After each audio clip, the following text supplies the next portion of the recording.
사랑하는 여러분, 안녕하십니까? 밤새 안녕하시냐? 여기 참 실감나는 세상입니다.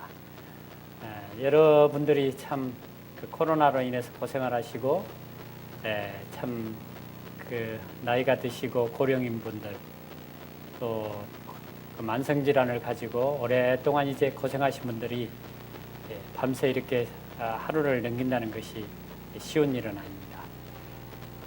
더군다나 오늘은 제가 이제 암에 대해서 강의하는데, 암이 걸려서 혹은 암이 걸려도 행복할 수 있을까요?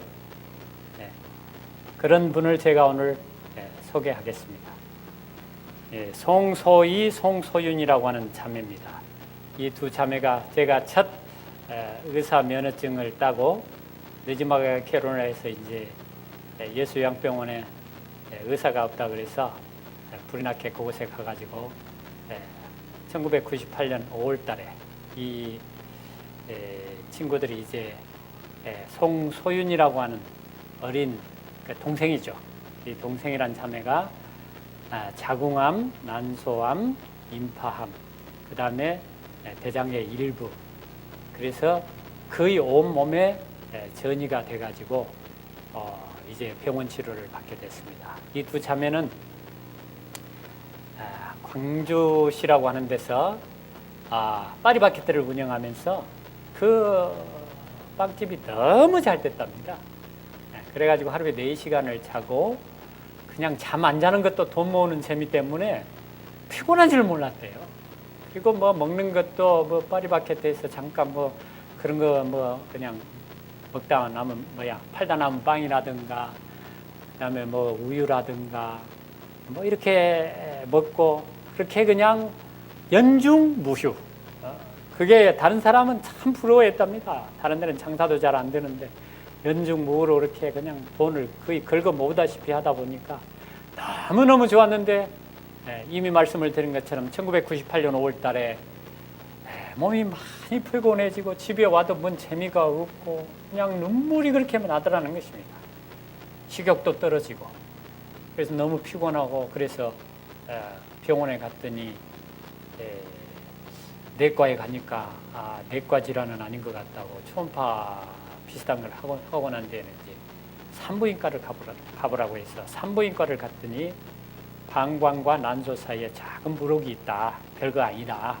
그러나 혹시 모르니까 큰 병원에 가봐라 해서 서울 성모병원에 갔답니다.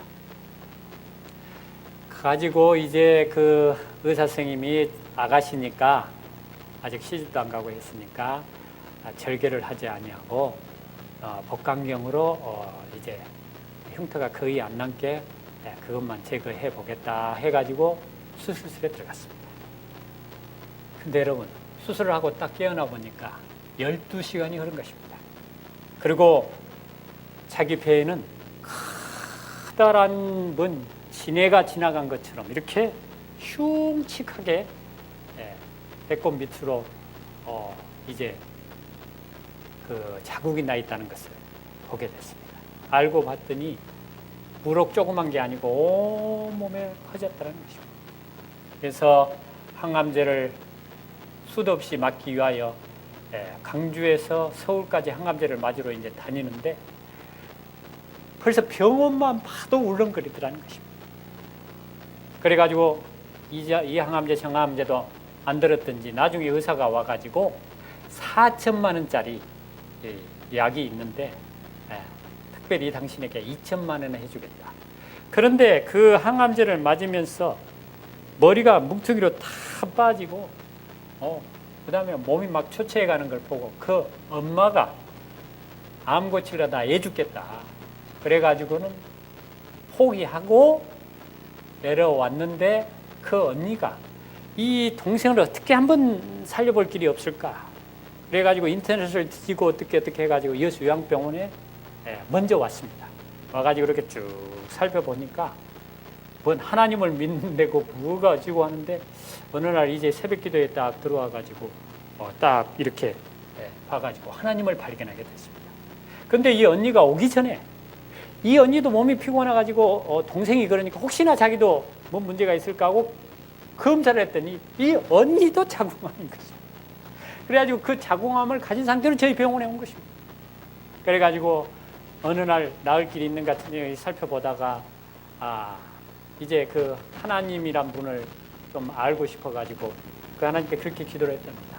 하나님, 제가 낳아야 제 동생을 돌봐줄 수 있으니까 저 좀 낫게 해주시면 안 됩니까?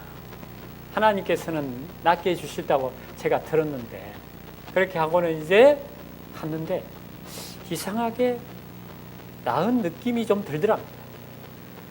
그래가지고 이제 병원에 이제 동생이 이제 또 검진하러 이제 가가지고 자기도 검진을 해봤더니 암쪽같이 사라진 것입니다. 그래가지고 그다음부터 이 동생을 데리고 저희 병원에 왔는데, 이 소윤이가 27살의 젊은 나이에 암을 가지고 이러한 흉측한 흉터를 가지고, 이 친구의 이야기에 의하면 자기는 여자로서 아이도 낳을 수 없다는 것이 가장 큰 마음의 절망이었고, 두 번째가 머리카락이 다 빠져가지고 그것 때문에 팍팍 울고 있으니까 그 언니가 아이 동생아, 막둥아, 뭐 어때? 아이 빡빡이니까 예쁘기만 하다. 그러면서 웃기더라는 것입니다. 그래가지고 저희 병원에 왔는데 정말 한 발짝 이렇게 뛰기도 어려운 그런 상황을 가지고도 운동이 필요하다니까 그 동생을 끌어가지고 하루에 5발짝 그으면 다 걷는 그 상황에 들어왔다가, 그 다음에 또 나가서 하고 밥도 안 넘어가는데 밥 하나를 넣어가지고 한 숟갈을 넣어가지고 100번을 씹어 넘기는데 넘겨가지도 안 해도 그렇다 노력을 해가지고 지금은 어떻게 됐어요?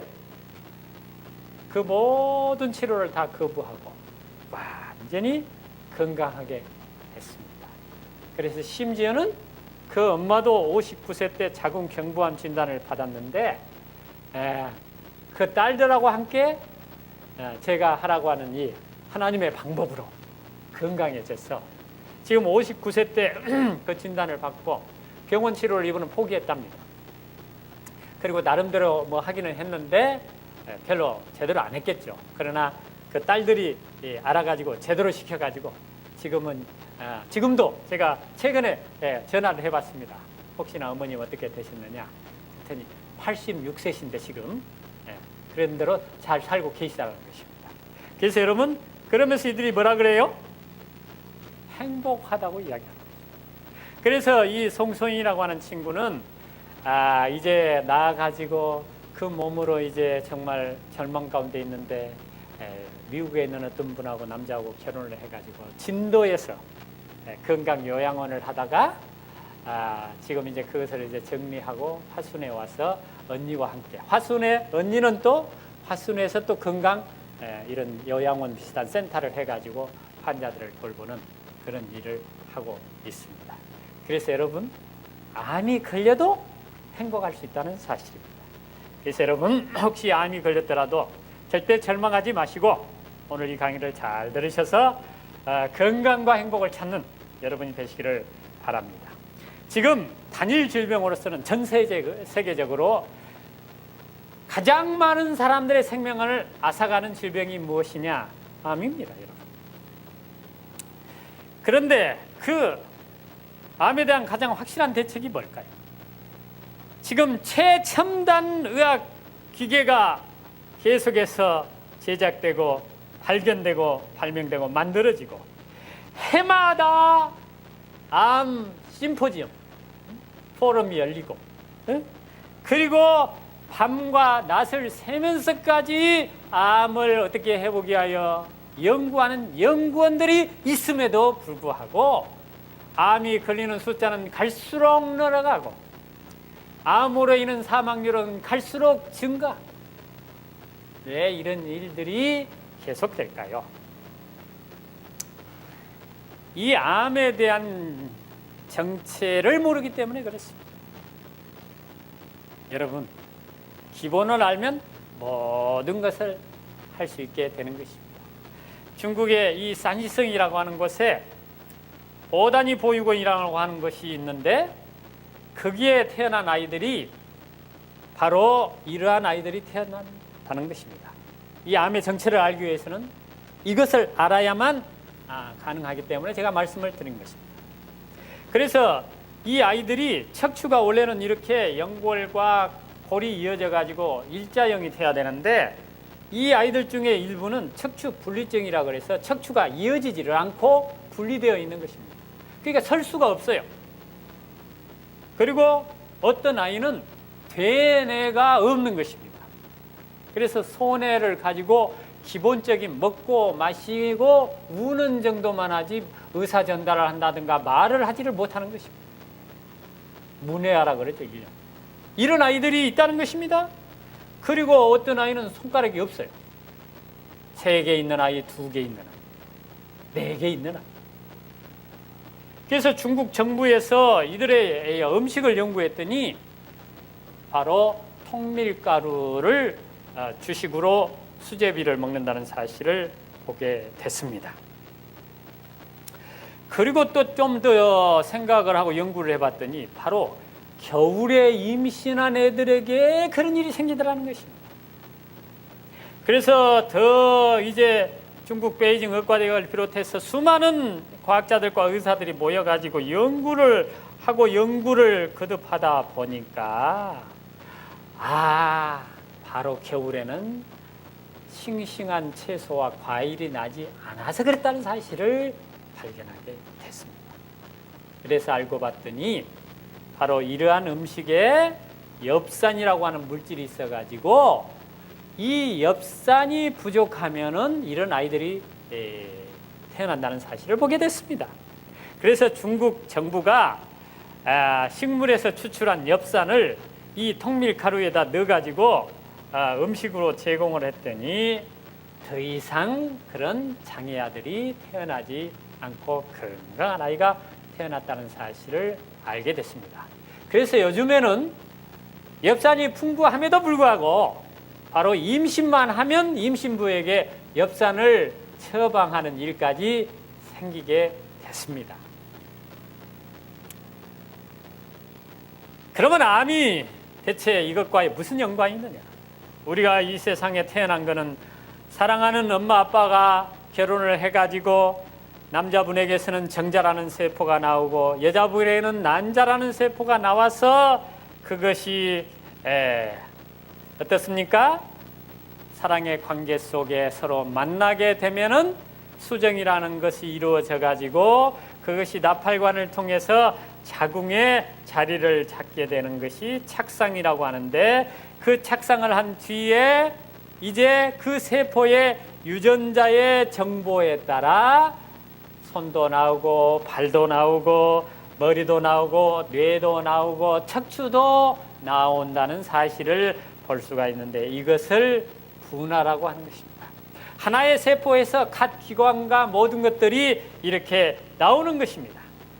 그래서 그 일들이 어디에서 이루어지게 하느냐? 바로 세포라고 하는 곳에는 핵이라고 하는 것이 있는데 핵 안에 염색체라고 하는 것이 있고 그 염색체에 이거를 이렇게 풀어오면 실타래와 같은 것으로 이루어져 있는데 이 실타래의 실패와 같은 역할을 하는 것이 히스톤이라고 하는 것입니다.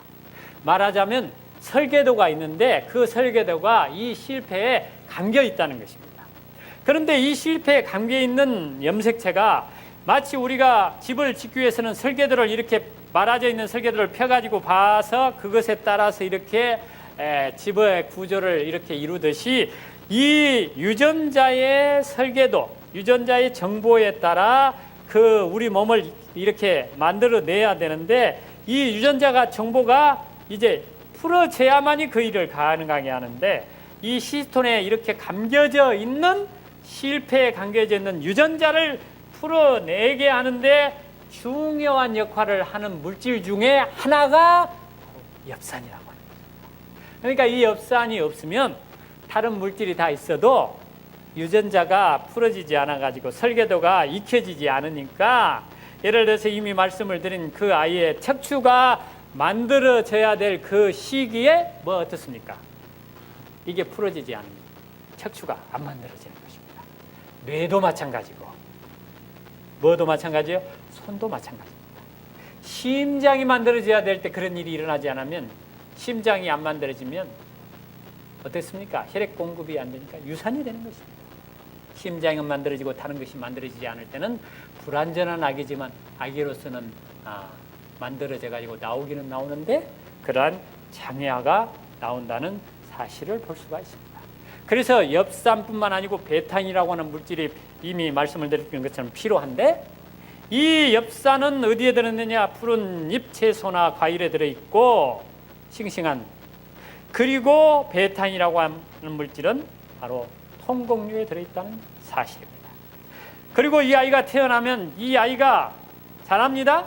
그래서 결국은 나이가 들어서 성년이 되고 더 세월이 흐르면 노인이 돼서 결국은 이 세상을 떠날 수밖에 없는데, 바로 이 아이가 태어나가지고 이제 자라나가지고 죽는 과정 중에 우리 몸속에 일어나는 일 중에 하나가 모든 우리 몸이 세포로 이루어져 있는데, 그 세포가 망가지고 혹은 없어지고 상처가 나고 하면 이제 다시 만들어지는 과정을 거친다는 것입니다.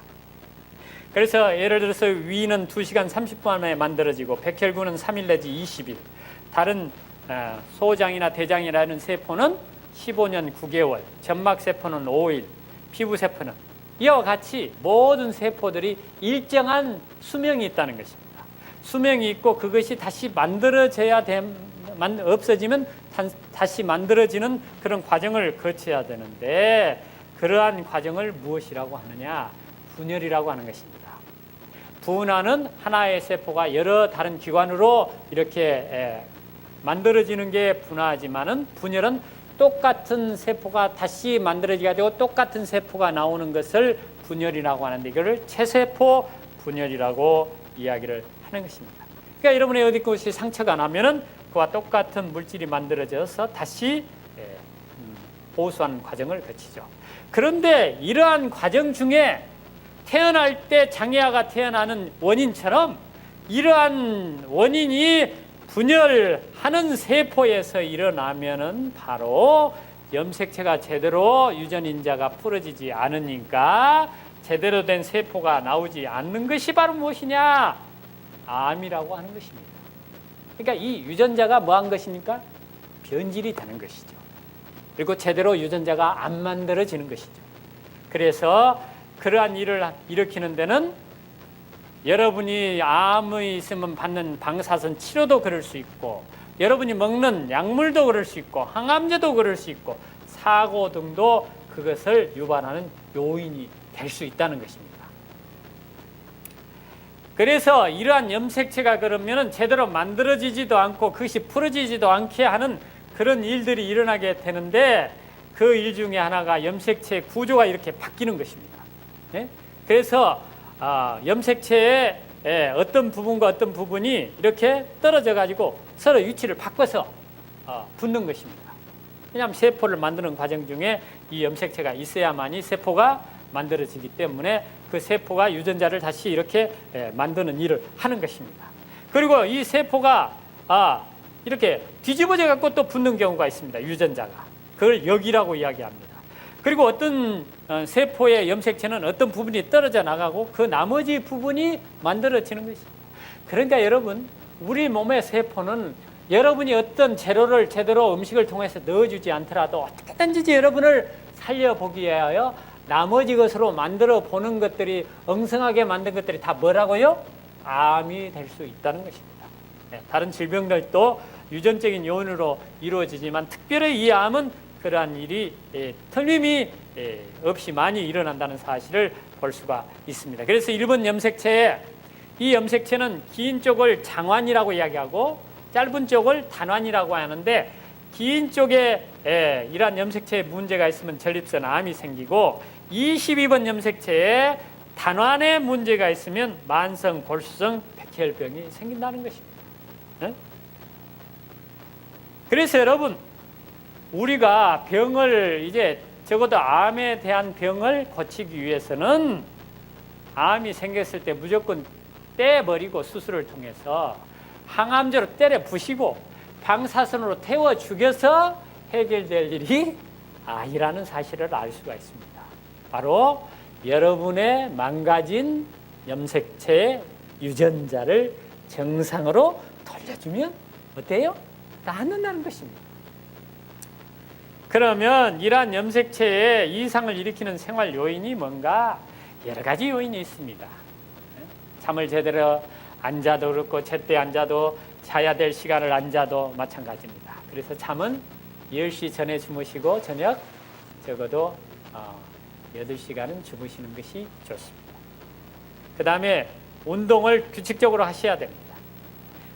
그 다음에 햇빛을 쬐셔야 됩니다.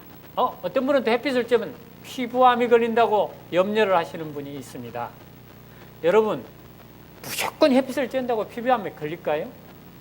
그렇지 않습니다. 이미 말씀을 드린 것처럼 우리 몸은 무엇으로 인해서든지 망가지고 또 없어지는 과정 중에 그것이 잘못 이렇게 다시 만들어질 때 문제가 생기는 것입니다.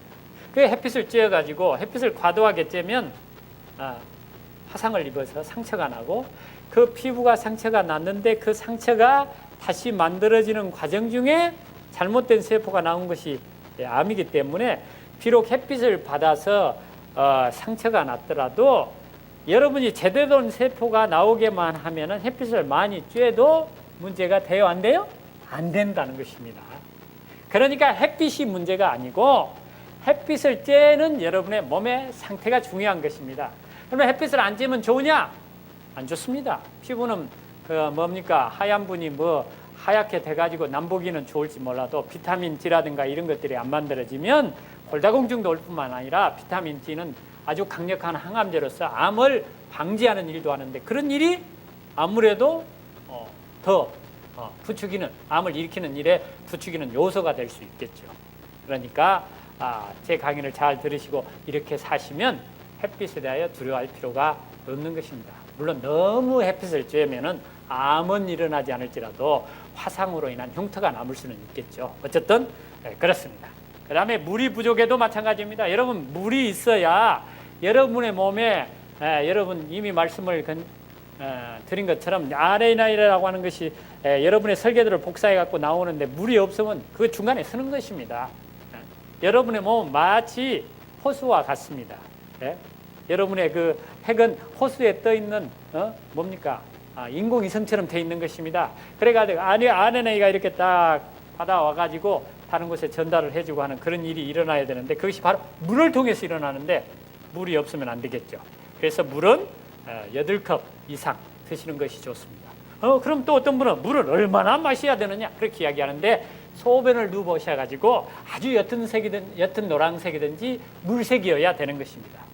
물론 이미 제가 다른 강의에서도 언급을 했지만 복수가 있거나 흉수가 있거나 신부전이나 또 간이 안 좋은 분들은 그런 일들이 일어날 수 있습니다. 몸에 물이 차는 그런 분들은 소변이 나오는 양을 봐서 소변이 나오는 양만큼 우선 나흘 동안 드시는 것이 안전합니다. 스트레스는 만병의 원인이라 그러죠. 그러나 여러분, 스트레스 안 받고 사는 세상이 있습니까? 숨 쉬는 것도 어떤 때는 스트레스예요. 그렇죠? 너무 피곤하고 지치면 숨도 쉬기 싫을 때가 있습니다. 그러나 여러분, 우리가 스트레스를 받을 때 스트레스를 받아가지고 갖고 있지 마시고 넘기시기를 바랍니다. 누구에게는 거요? 너희 짐을 주께 다 맡겨버리라고 성경에서는 우리를 만드신 하나님께 맡겨버리라고 이야기를 합니다. 사실 우리가 걱정한다고 어떻게 다른 어느 하나 해결할 수 없지 않습니까? 그러니까 수고하고 무거운 짐진 자들아 다 내게로 오라 내가 너희를 쉬게 하리라 그런 말씀을 하였습니다. 저도 이미 말씀을 드린 것처럼 이렇게 고달프고 슬프고 그냥 아픈 그런 경험을 하다 보니까 정말 힘들더라고요. 그래서 어느 날 하나님께 하나님 세상의 아버지도 다른 깡패들이 와가지고 자식 두들겨 패면 가만둡니까? 제가 지금 어쨌든 속았든지 신중하지 못했든지 정말 제가 하나님을 믿는다고 하는 어떤 분을 통해서 그 병원 하나를 인수했는데 그리고 그 잠깐 있다 가기로 해서 도와주라고 해서 간 겁니다. 제 사정을 너무도 잘 아시잖아요. 하나님 제가 돈을 몽땅 벌려고 간 것도 아니고 여수 요양병원이나 에덴 요양병원이나 정말 하나님의 방법대로 그 환자들을 치료하는 그런 의원에 가고 싶다고 그렇게 이야기해도 그 갈 수 있는 기회도 안 주고, 그래서 어쩔 수 없이 이렇게 저렇게 돌아다니다가 이렇게 지금 제가 낭패에 빠졌는데 그 사기꾼들 혼 좀 내주시면 안 됩니까? 네, 제가 그렇게 심지어는 기도를 했습니다. 그래가지고 저녁에 잠도 안 자고 그렇게 다 기도를 하는데 하나님께서 저한테 그러시는 거죠. 내가 내 눈물을 보았다. 그 음성이 들리는데요, 문제는 하나도 해결이 안 됐습니다. 말씀드린 것처럼 지금도 제가 뭐하고 있어요? 소송 중이라니까요. 그런데 제 마음에 모든 짐이 없어지는 걸 느꼈어요. 그리고 마음이 평안한 것입니다. 그리고 끝나면 얼마나 좋겠어요. 그 다음날 일어나니까 뭔 생각이 나요? 병원 일이 생각이 나는 것입니다. 병원을 생각하면 골치가 아픕니다. 환자가 온다고 막 전화가 오는데 간호사들이 힘들다고 그만둬버려가지고 환자를 받을 수가 없어요. 그래서 어떻게 해서 간호사들을 구해놨더니 환자가 안 오는 것입니다. 아니, 하나님을 믿고 하나님께서는 어떤 경우에라도 내가 너를 도와주겠다고 하셨는데 이런 일이 일어나야 됩니까? 근데 여러분, 일어날 수 있는 것입니다. 왜요? 우리가 하나님과 행복하게 살기를 원하지 않는 누가 있어요? 마귀, 사탄, 루스벨이 존재하기 때문에 그렇습니다. 여러분, 세상 일은 저절로 절대 흘러가지 않습니다. 이 세상에는 하나님께서 통치하시는 영역이 있고 마귀가 통치하는 영역이 있는 것입니다. 누구에게나 힘들고 어렵고 답답하고 괴로운 사건들이 꼬리에 꼬리를 물고 일어나는 것을 봅니다. 저에게 오는 환자들 다 보니까 다 환자마다 사연이 있어요. 저는 그들에 비하면 세 발의 피드만요. 어떤 분은 100억을 잃어버리고 신부전이 걸려가지고 저에게 왔어요. 네? 충격을 받아가지고 어떤 분은 암이 걸려가지고 왔습니다. 네? 친구가 배반을 했다는 것입니다. 친구 맡기고 같이 사업을 하자고 했는데 다 홀라당 먹고 갔다는 것입니다. 이런 일이 한둘이 아니에요. 그럴 때 여러분, 누구를 찾겠습니까? 그 하나님을 제가 찾고 그 하나님께서 저에게 위로와 용기를 주시고 지금 보니까 하나씩 해결해 주셔서 지금 거의 해결이 다 돼갑니다. 그래서 아마 그것도 해결해 주실 것이지만 그것이 해결이 됐다고 행복하고 마냥 즐겁고 기쁜 일만 있을까요? 저는 이제 그것을 기대하지 않습니다. 그 일이 끝나고 모든 일이 홀가분할지라도 또 다른 문제와 또 다른 문제가 일어날 것입니다.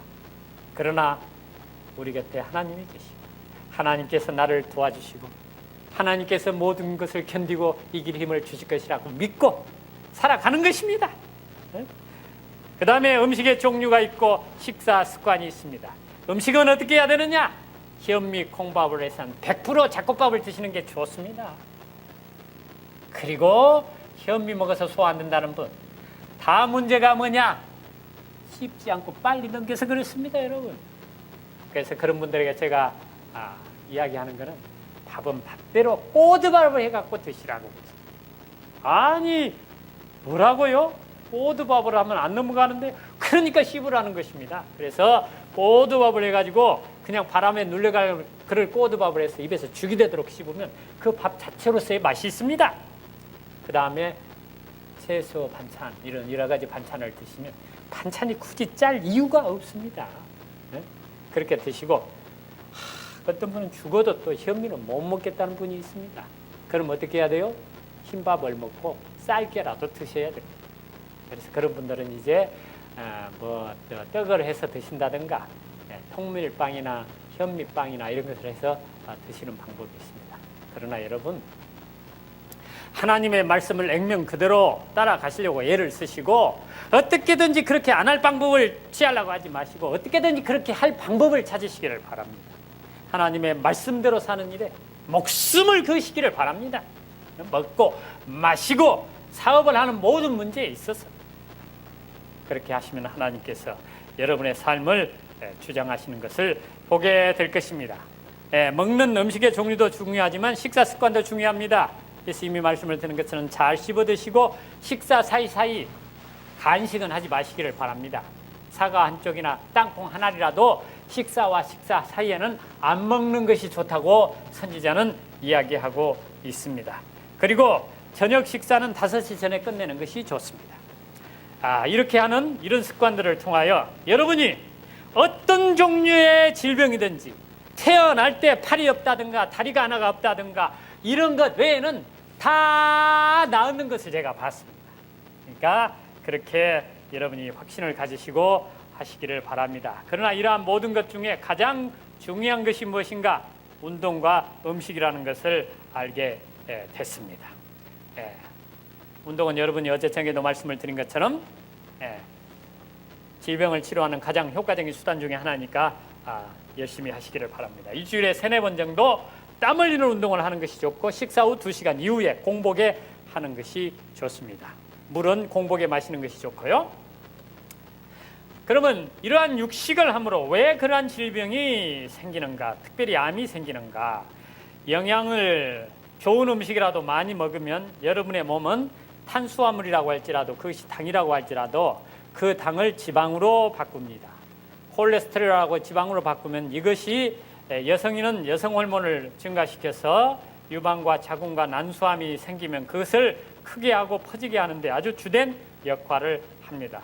또 남자에게는 남성 호르몬이라고 하는 것이 나오게 해서 전립선 염이나 전립선 비대증이 생기게 하고 그것이 또 시간이 흐르면 전립선 암이 되는 것을 볼 수가 있고 또 대장이나 이런 것에 발암물질이 많이 생기게 해가지고 직장과 대장암이 생기게 하는 것을 볼 수가 있습니다. 또 간에 지방이 많이 쌓이게 해가지고 지방간이 되면 그게 간경화로 이어지고 간경화는 다시 간암으로 이어지는 것을 보게 됩니다. 그리고 이러한 고기 속에 들어있는 단백질 이런 것들은 또 과잉이 되면 암의 유전자가 이렇게 활동하도록 만들고 그래서 암을 발생시키고 혈관을 만들게 하고 물론 암의 혈관을 만드는 게 하는 것이죠. 다른 데도 만들지만은 그래서 암이 계속해서 크도록 그렇게 부추기는 역할을 하고 또 다른 데 퍼지게 하고 염증을 일으키게 한다는 사실을 볼 수가 있습니다. 고기는 짐승은 죽자마자 벌써 썩기 시작하기 때문에 염증이 시작이 되는 것입니다.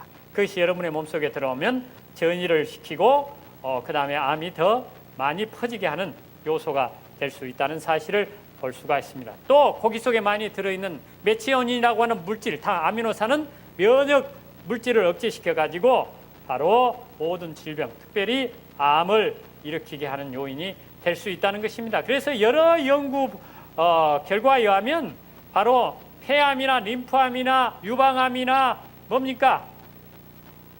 전립선암, 난소암 이런 이 암들이 동물성 단백질을 동물성 고기를 먹으면 먹을수록 많이 이렇게 생긴다는 것을 볼 수가 있고 거기에다가 오늘날 패스트푸드라고 하는 음식 있죠? 예? 여러분 그 음식 과자, 빵 이런 것 보세요.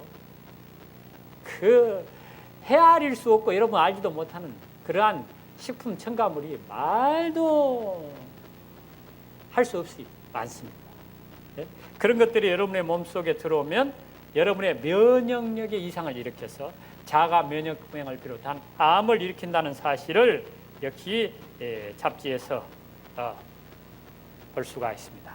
암이 생기면 현대의학에서는 어떻게 합니까? 수술을 합니다. 그리고 방사선을 쬐입니다. 그리고 항암제를 맞게 합니다.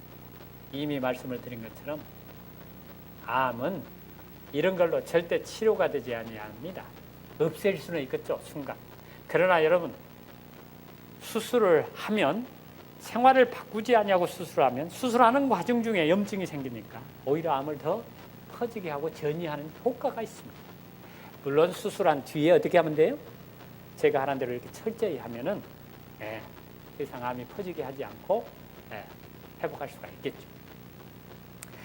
그러나 수술하지 할 만큼 크게 문제가 없다면 그냥 웬만한 암들은 이렇게 하면 없어집니다. 방사선 요법이 있습니다.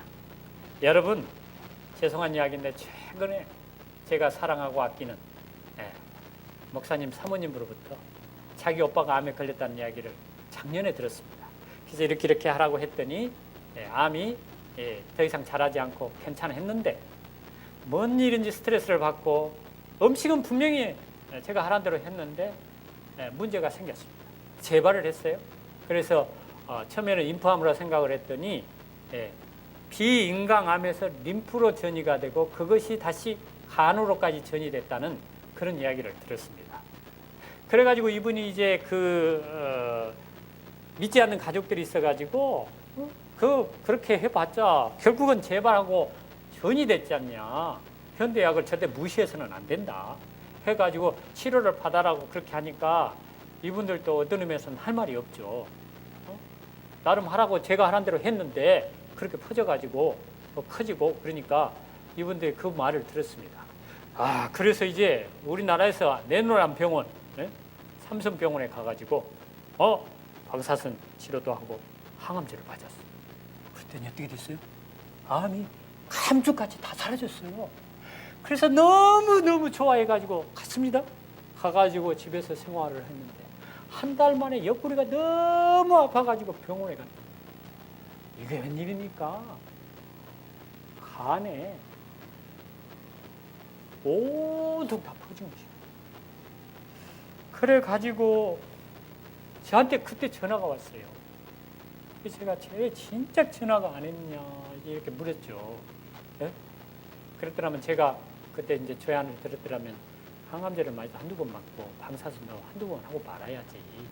일단 그리고 사실은 목숨에 영향을 줄 만큼 뭐 호흡을 못할 만큼 어디를 막았다든가 임파암이 아니면 뭔 다른 문제가 있었다면 뭐 수술을 하든지 뭐 항암제를 맞든지 이렇게 해야 되는데 그런 전혀 문제가 없었다면 굳이 안 맞고 마음을 좀 더 정리하고 운동을 열심히 하고 하면 나았을 건데 하니까 뭐 지금 이렇게 됐다면서 이제 뭐 어떻게 정신이 없이 이제 그런 이야기 해봐야 또 뭐 하겠습니까? 많은 그렇게 해가지고 이제 저기에 와서 그래도 이제 죽더라도 하나님의 방법으로 해보다 죽자.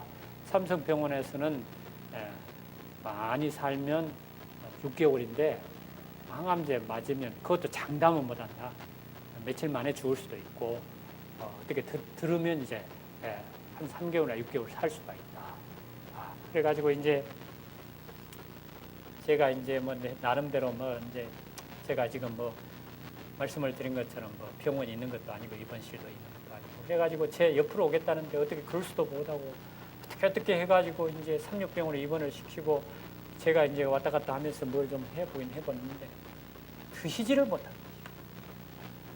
이 암이 퍼지고 항암제 후유증, 방사선 후유증으로 드시지도 못하고 움직이지도 못하고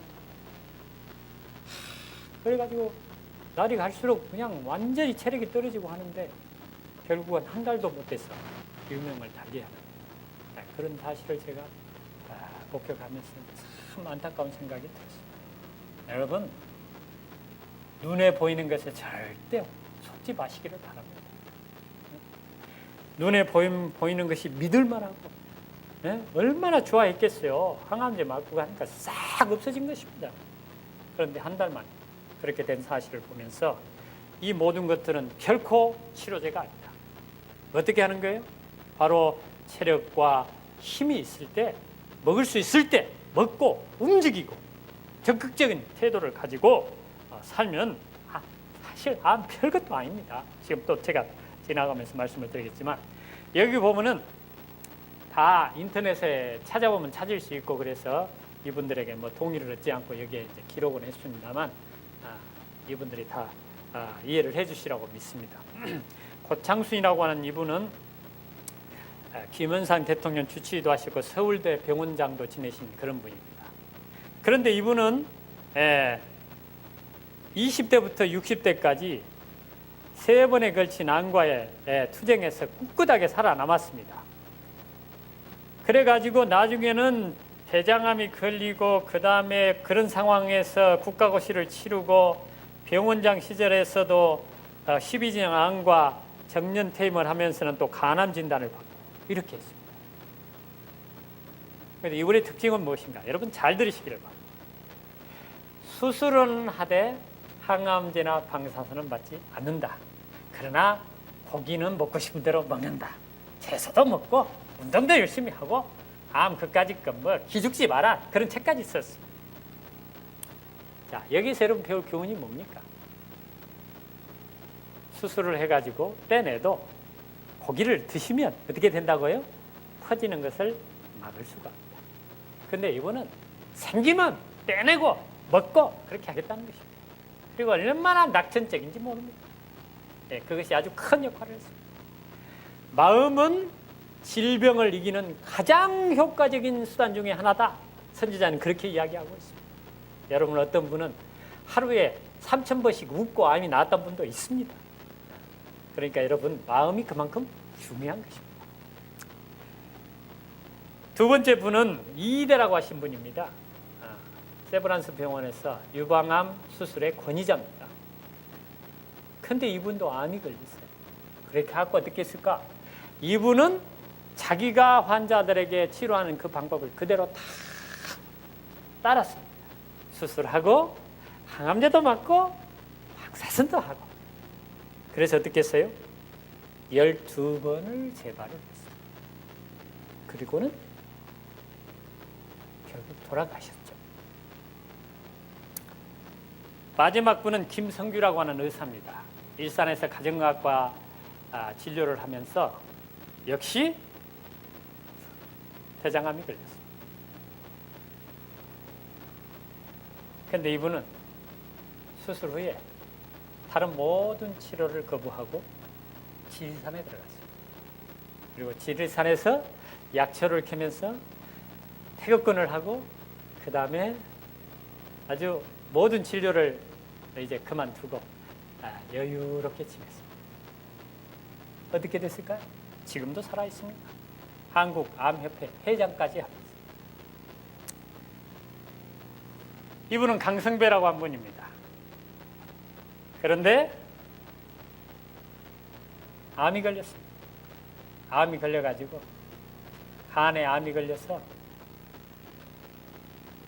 다 퍼져가지고 알파페토프로틴이라고 하는 그 수치가 있습니다. 보통 6 이하가 정상으로 하는데 3,000이 넘었습니다. 그리고 병원에서는 너무 암이 크기 때문에 수술도 못하고 색전술도 할 수 없고 다른 어떤 치료도 백해 무익하니까 집에 가서 드시고 싶은 거 드시고 즐겁게 사시다가 사시라고 했답니다. 그래서 이분들이 매달린 게 뭔가? 뭐 다른 방법이 없으니까요. 한 달밖에 못 산다는 이분이 어떻게 했어요? 아파트 앞에 공터를 빌려가지고 농사를 지어가지고 집을 내서 먹고 현미 콩밥을 씹어서 먹고 운동하고. 이분은 B형 간염 환자입니다. 그리고 여러분이 아시는 것처럼 모태로부터 물려받은 것입니다.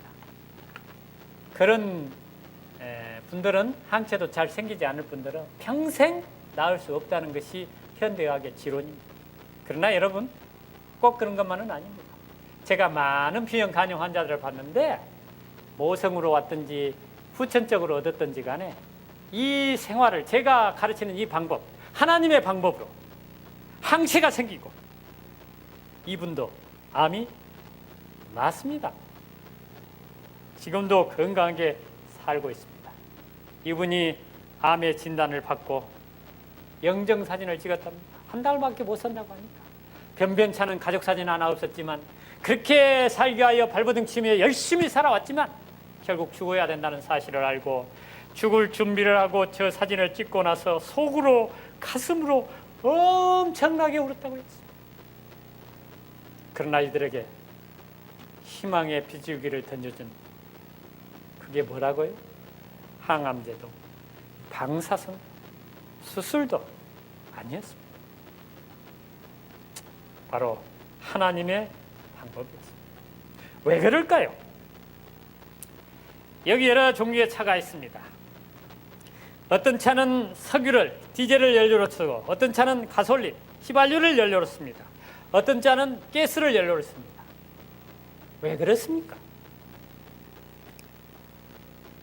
가솔린 엔진과 디젤 엔진의 작동 원리가 다르기 때문에 그렇습니다. 만든 사람이 휘발유를 쓰도록 만든 차는 휘발유를 써야만이 정상 가동을 하고 그 차의 수명을 다할 수가 있습니다. 디젤은 디젤, 석유를 넣어야만이 바로 그 차가 제 기능을 하는 것입니다. 사람은 어떻습니까? 사람도 엔진의 구조와 같은 여러 구조 장치들이 있습니다. 그런데 그 치아 구조를 보면 사람은 결코 동물을, 짐승을 찢어 먹지 않도록 만들어져 있다는 사실입니다. 그래서 어금니가 발달되어 있고 송곳니는 발달되어 있지 않습니다. 초식동물 역시 마찬가지입니다. 착식동물은 송곳니가 약간 발달되어 있고 육식동물은 아주 송곳니가 발달되어서 어떻게 해요?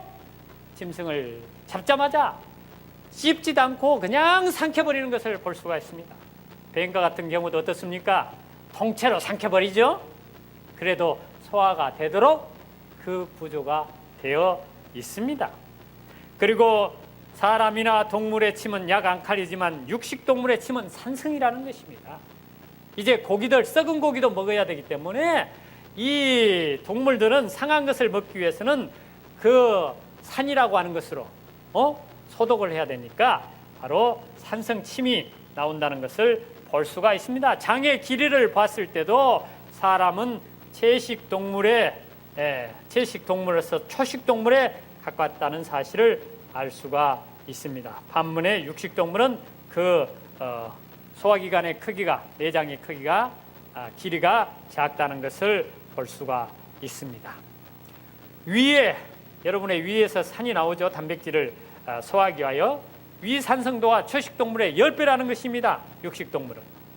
그리고 육식동물은 비타민 C가 채소를 먹지 않기 때문에 흡수를 못하는데, 섭취를 못하는데 자체에서 비타민 C를 생성한다는 사실을 볼 수가 있습니다. 그래서 성경을 봤더니 하나님께서 어떻게 하셨어요? 태초에 하나님께서 하늘과 땅을 만드시니라. 사람을 만드시되 남자와 여자를 창조하시고 그들에게 이르시되, 어떻게 하셨다고요? 내가 온 지면에 씨 맺는 채소와 씨 가진 열매 맺는 모든 과일을 너희에게 주노니 너희 식물이 되리라. 혹간 어떤 분들은 버섯은 씨 맺는 채소가 아니고 포자로 하는 거 아니냐 그러면서 안 먹는 분들이 있다고 합니다. 그것을 제가 반대하거나 틀렸다거나 말할 수는 없지만 어쨌든 그런 분도 있는데, 그러나 제가 경험하기로는 버섯을 먹었다고 해서 건강에 큰 위협을 주지는 않는 것으로 보입니다. 어쨌든 그런 어떤 철학을 가졌다면 그것 안 먹어도 먹고 살 수 있는 게 많으니까, 어쨌든 하나님께서 우리에게 주시는 음식은 육류나 이런 것이 아니라는 것입니다.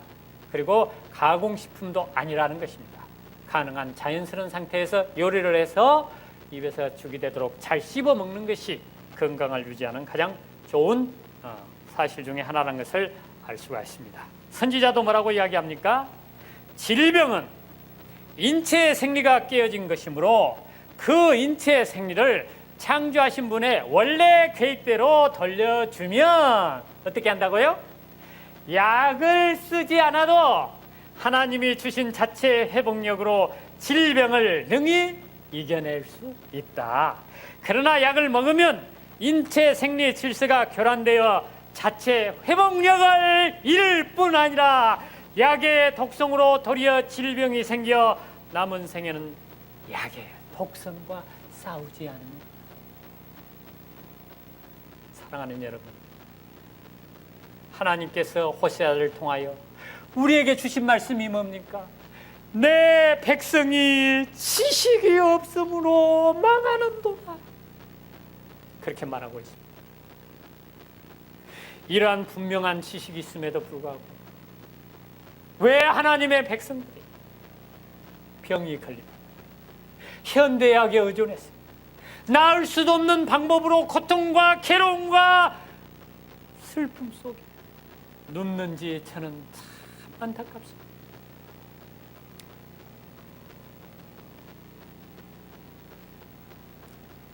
여러분, 선지자는 하나님의 권능과 지혜를 떠나서 사람들이 고안해낸 가장 완전한 어떤 제도로 할지라도 실패로 끝날 것이며, 반면에 가장 전망이 없는 듯이 보이는 방법이라도 하나님께서 명하신 것을 겸손과 신앙으로 받아들일 때에 성공할 것이다. 우리는 우리의 시련이 끝날 때까지 참을성 있게 기다리다가 그때 승리의 기쁜 함성을 외칠 것입니다.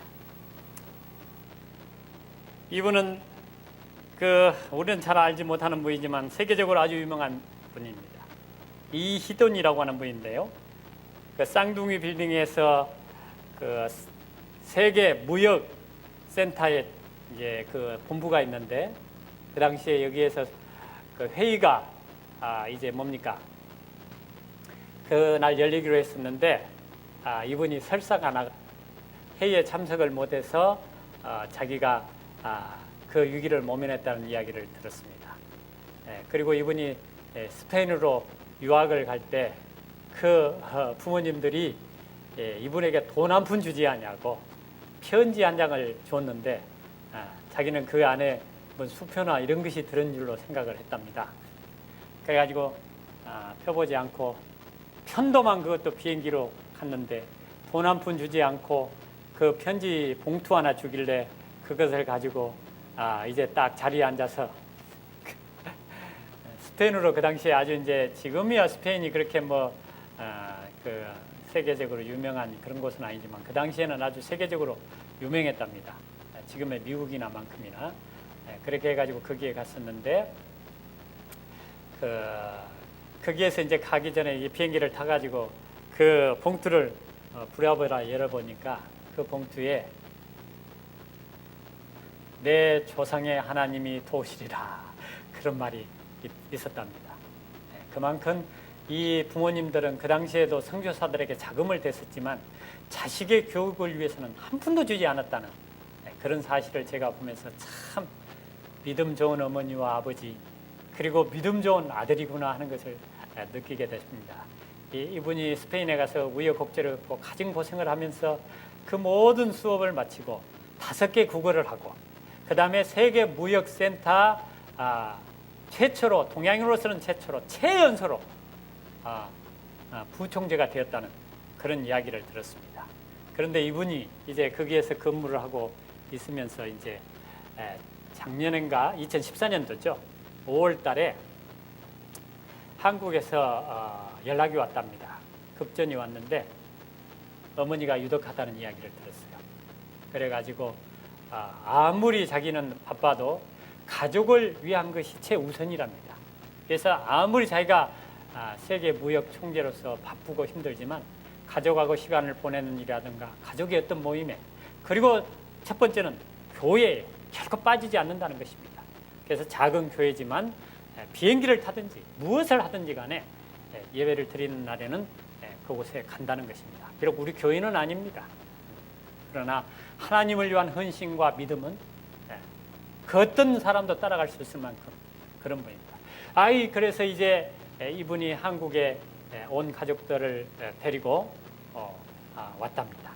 와가지고 이제 그 어머니께 이제 뵈러 가가지고 모든 가족들이 모여서 하나님을 믿으니까 우리 기도합시다, 그렇게 이야기했답니다. 근데 그 어머니는 88세입니다. 몇 살이시라고요? 88세. 췌장암 말기. 그리고 아주 고약한데 암이 붙어가지고, 여러분 췌장과 그 다음에 그 소장과 그 다음에 담도와 담관과 이 사이에는 담도에서 오는 담즙이 들어가는 것, 그 다음 췌장에서 오는 췌장액이 들어가는 데가 앰플라관이라고 하는데, 거기에 암이 있어가지고 그것이 췌장하고 연결이 돼가지고 그냥 그 의사들이 고개를 설레서 들었습니다. 나이도 많죠. 나이 많으면 보통 수술 안 합니다. 두 번째는 뭡니까? 말기죠. 세 번째는 아주 수술하기 어려운 지역. 그래가지고 모든 의사들이 수술하지 말자 그렇게 이야기했다. 그런데 이분은 죽어도 좋으니까 수술을 하게 해달라고 했다. 그래가지고 어쨌든 그래가지고 이제 가족들이 모여가지고 하나님께 기도를 하게 했는데 이 어머니가 잠깐 그러더라는 것입니다. 그리고는 거의 60명이 모였는데 60명인가 20명인가 모였는데 너희들이 하나님께 기도를 하려면 하나님과 너희들과의 관계가 제대로 돼야 된다. 그러니까 내가 묻겠다. 하나님은 어떤 분이시냐? 하나님은 세상의 모든 것을 만드시고 우리를 만드신 분입니다. 예수님은 어떤 분이시냐? 우리가 죄를 범해서 이 땅에 우리를 살리시기 위하여 하나님께서 인간이 되셔가지고 우리를 위하여 십자가 위에 돌아가신 우리 믿음의 주인이십니다. 구주가 되십니다. 그래? 그래가지고 20명 다 그러한 신학 고백을 다 받게 한 뒤에 네가 이것을 믿느냐? 예, 저희가 믿습니다. 그러면 됐다. 그리고 기도를 시키더라는 것입니다. 그래가지고 기도가 다 이렇게 끝난 뒤에 어떤 의사분이 그것을 지나가다가 그것을 목격했는데 그 수술을 담당해 줄 수 있는 외과 과장이 그 병원의 부원장이었는데 그것을 보고 방 안에 딱 들어오더니 우리 할머니는 수술을 우리가 안 하기로 했는데 이상하게 수술을 좀 하고 싶은 생각이 들더라고. 그렇게 이야기를 하더라는 것입니다. 그래가지고 수술실에 들어가서 수술을 했는데 가족들은 아주 걱정을 했답니다. 그래가지고 빨리 나오면 너무 문제가 있어서 보통 그렇게 하잖아요. 어떻게 수술을 해봐야 안 되니까 그냥 열고 덮는 거. 그래서 빨리 나오지는 1시간은 딱 넘기니까 수술은 제대로 하고 있는 모양이다 하고 안심을 했는데 2시간, 3시간, 6시간이 되니까 나옵니다. 그래가지고 의사가 탁 나오는데 의사한테 이야기를 했더니 고개를 설레설레 흔들어요. 수술하기는 했는데 그리고 드러내기는 했는데 그 부위가 혈관들이 그냥 엉겨 붙어가지고 어떻게 혈관을 내가 처리했는지 잘 모르겠다. 나 장담 못 왔다. 그러고 나오더라고요.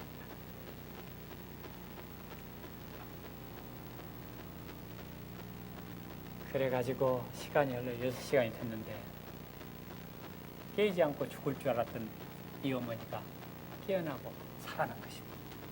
여러분, 이게 사람이 할 일이겠습니까? 사람이 한 일이겠습니까? 그 의사도 어떻게 할 수 없다고. 그리고 그 의사가 말하기를 88세라고 하는 팻말을 갖다가 그 환자 옆에다 그리고 문 앞에다 붙여놔라겠답니다. 그건 뭐예요? 그 환자는 나이가 혹시 죽어도 많아가지고 죽은 것이지 수술이 잘못돼서 죽었다는 말을 하지 않도록 하기 위해서.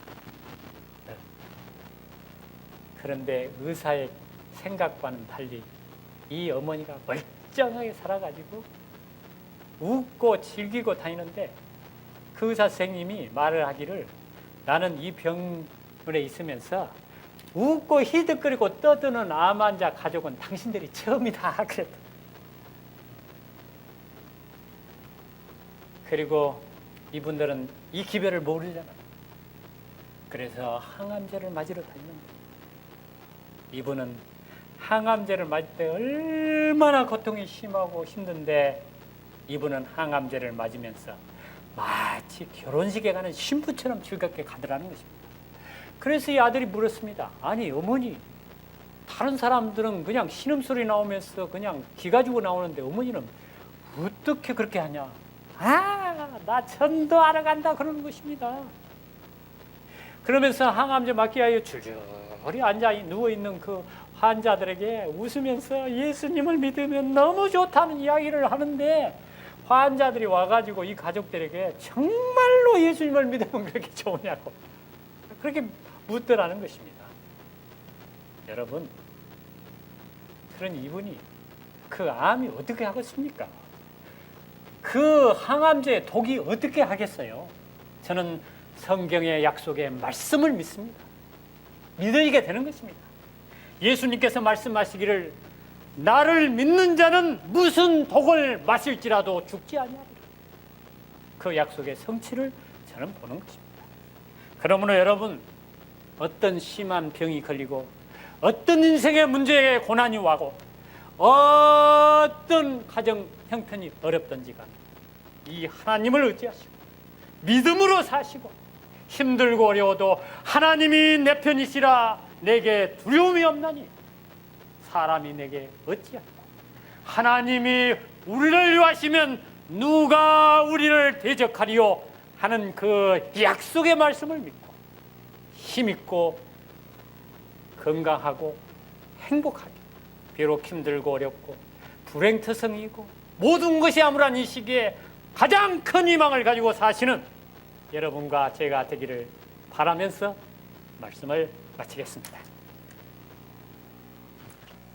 네, 감사합니다. 제가 사실 처음에 우리 임 박사님이 나이가 많이 들어 보인다 이렇게 제가 말씀드린 이유가 여러분께서 강의 중에 한번 이 임 박사님의 얼굴을 좀 자세히 보도록 하기 위함이었어요. 여러분, 우리 임 박사님께서 오늘 강의한 내용을 따라서 사시는 것 같습니까? 제가 보니까 정말 그런 것 같아요. 그래서 지금 사실은 10억 사기를 받았으니까는 보통 같았으면 사실 암 환자가 됐을 뿐인데 얼굴이 그렇지 않지 않습니까? 근데 또 한 가지 대단히 특이한 게 있습니다. 이분의 얼굴을 제가 자세히 봤더니 얼굴에 주름이 하나도 없어요. 그래서 뉴스타트대로 사시면 건강하실 뿐만 아니라 암에 안 걸리실 뿐만 아니라 주름 없이 행복하게 인생을 사실 수 있습니다. 그러므로 여러분, 스트레스는 다 하나님께 맡기시고 오늘부터 뉴스타트 하셔서 오늘 이 방송 들으시는 모든 분들 건강하고 행복한 삶을 누리시게 되기를 바랍니다. 이제 마지막 찬미, 눈을 예수께 돌려 찬미 부르고 기도하고 마치겠습니다.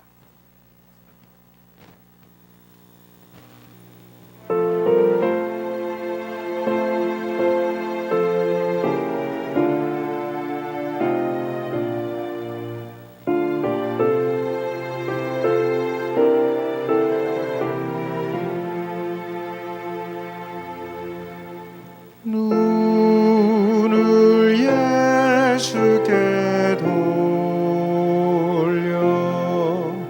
그 얼굴을 주목하라.